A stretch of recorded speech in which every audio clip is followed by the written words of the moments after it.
വിഷു ആയിട്ട് ആളുകളുടെ ചീത്ത കേൾക്കേണ്ട ഒരു അവസ്ഥയായി. ആദ്യം തന്നെ ഒരു സോറി പറഞ്ഞിട്ട് വീഡിയോയിലേക്ക് കടക്കാം. ബിഗ് ബോസ് മലയാളം സീസൺ 6 ഈ ഒരു 5-ാം ആഴ്ചയിലെ ലാലേട്ടൻ ബിഗ് ബോസ് ഹൗസിന്റെ ഉള്ളിലേക്ക് ചെല്ലുകയാണ് എല്ലാ കണ്ടസ്റ്റൻസിന്റെയും ഒപ്പം വിഷു ആഘോഷിക്കാനായിട്ട്. ഈ ഒരു വിഷു ആഘോഷത്തിനിടയിൽ ബിഗ് ബോസ് മലയാളം സീസൺ 6 ഈ ഒരാഴ്ച നോ എവിക്ഷൻ വീക്ക് ആയിരിക്കും. ആരും തന്നെ ബിഗ് ബോസിൽ നിന്ന് പുറത്തായിട്ടില്ല. അത് ഏകദേശം ഉറപ്പിക്കാവുന്ന ഒരു അപ്ഡേറ്റ് ആണ്.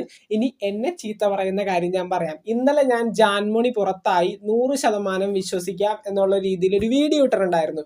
ഈ ഒരു വീഡിയോ ഞാൻ മാത്രമല്ല ഒരുപാട് യൂട്യൂബേഴ്സ് ആ ഒരു സമയത്ത് ഇട്ടിട്ടുണ്ടായിരുന്നു. പിന്നീട് നോ എവിക്ഷൻ വീക്ക് ആണെന്നുള്ള കാര്യം ഉറപ്പായ സമയത്ത് എല്ലാവരും അവരവരുടെ ചാനലിൽ നിന്ന് ആ ഒരു വീഡിയോ റിമൂവ് ചെയ്ത് കളയാനുണ്ടായത്. ഞാൻ റിമൂവ് ചെയ്യാൻ വിട്ടുപോയി. ഈ ഒരു സമയവും എൻ്റെ ചാനലിൽ ആ ഒരു വീഡിയോ അങ്ങനെ തന്നെ കിടപ്പുണ്ട്.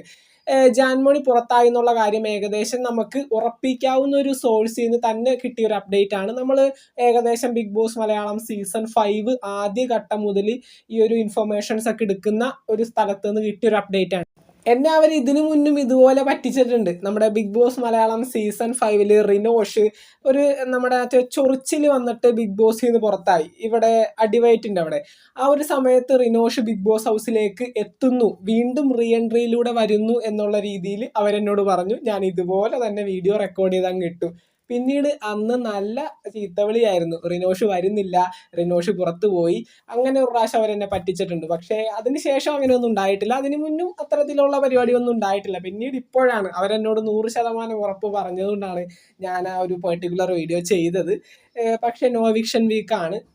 കമ്പാരിറ്റീവ്ലി മറ്റുള്ള കണ്ടസ്റ്റൻസിനെ വെച്ച് നോക്കുമ്പോൾ ജാൻമണിക്ക് വളരെ വോട്ട് കുറവായിരുന്നു. പിന്നീട് ഒരുപാട് പേര് ബിഗ് ബോസ് ഹൗസിൽ നിന്ന് പുറത്താകണം എന്ന് പറഞ്ഞ ഒരു കണ്ടസ്റ്റന്റ് കൂടിയാണ് ജാൻമണി. കാരണം നമുക്കറിയാം മറ്റുള്ള കണ്ടസ്റ്റൻസിനോട് വളരെ മോശമായിട്ട് ഏകദേശം വീട്ടിലെ പട്ടികളോട് പെരുമാറുന്ന പോലെയാണ് ഈ പറയുന്ന ജാൻമണി അവരോടൊക്കെ ബിഹേവ് ചെയ്യുന്നത്. അപ്പോൾ തീർച്ചയായിട്ടും ജാൻമണിനെ അവിടെ നിന്ന് പുറത്താക്കണമെന്ന് ആഗ്രഹിക്കുന്ന ഒരുപാടധികം പേരുണ്ട്, ഉള്ളിലും പുറത്തുമായിട്ട്.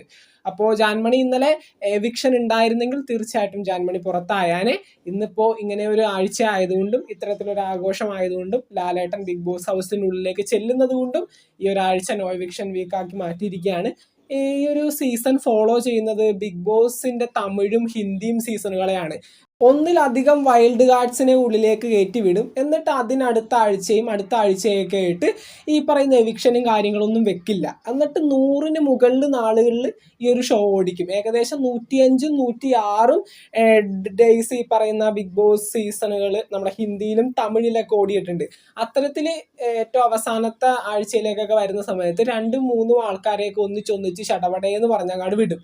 അങ്ങനത്തെ ഒരു formula Bigg Boss Malayalam season 6 ഉപയോഗിക്കുമോ എന്ന് എനിക്ക് തോന്നുന്നുണ്ട്. എന്താണ് നമുക്ക് കൃത്യമായിട്ട് ഈ ഒരു സമയത്ത് പറയാൻ കഴിയില്ല, കാരണം ഇത് 5-ാം ആഴ്ച ആയിട്ടുള്ളൂ. എന്തായാലും നമുക്ക് നോക്കാം എന്താണ് ബിഗ് ബോസ് ഉദ്ദേശിച്ച് വെച്ചിരിക്കുന്നതെന്ന്. എന്തായാലും ഒന്നുകൂടി സോറി പറയാണ് ഇത്തരത്തിലൊരു തെറ്റായിട്ടുള്ളൊരു ഇൻഫർമേഷൻ പങ്കുവെച്ചതിന്. ജാൻമണി പുറത്തായിട്ടില്ല, ആരും തന്നെ ഈ ഒരാഴ്ച പുറത്തായിട്ടില്ല. അപ്പോൾ നമുക്ക് നോക്കാം. ബിഗ് ബോസ് മലയാളം സീസൺ 6-ന്റെ പുതുപുത്തൻ വിശേഷങ്ങൾക്കായിട്ട് ചാനൽ ഇതുവരെ സബ്സ്ക്രൈബ് ചെയ്യാത്തവർ തീർച്ചയായിട്ടും സബ്സ്ക്രൈബ് ചെയ്ത് സപ്പോർട്ട് ചെയ്യുക. വീഡിയോ ലൈക്ക് ചെയ്ത് കാണുന്നവർ ഒന്ന് ലൈക്കും കൂടി ചെയ്തേക്കാം. നിങ്ങളുടെ വിലയേറിയ അഭിപ്രായങ്ങൾ താഴെ കമൻറ്റുകളായിട്ട് അറിയിക്കാം. നമുക്ക് മറ്റൊരു വീഡിയോ കാണാം. താങ്ക്